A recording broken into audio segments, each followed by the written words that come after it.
Vous savez, on n'est pas tous égaux face à la mort et face aux problèmes de santé. Aujourd'hui, entre un ouvrier et un cadre, il y a un écart d'espérance de vie qui dépasse les 7 ans. Et l'espérance de vie moyenne en bonne santé, vous savez, elle est de 63 ans. C'est dire évidemment comme la pension à 67 ans est vraiment à l'encontre de la réalité pour un certain nombre de personnes. Ce que l'on veut donc, c'est instaurer des critères de pénibilité.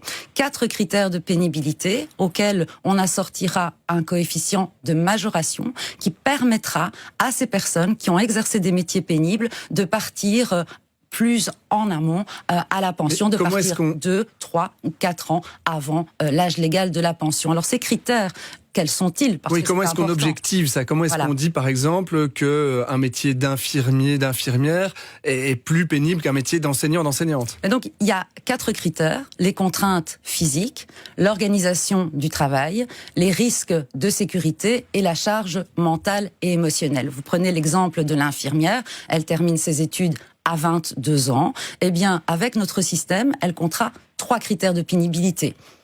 On parle des contraintes physiques, on parle de l'organisation du travail, travail de nuit, travail en équipe, et également de la charge émotionnelle. Avec ces 3 critères, comme coefficient de majoration, elle pourra partir à la pension après 38 années de carrière, donc elle partira à 60 ans. Alors que dans ce qui est proposé aujourd'hui par l'Arizona, elle aurait dû travailler jusque 64 ans, ce qui est quand même extrêmement difficile pour un bon nombre de personnes.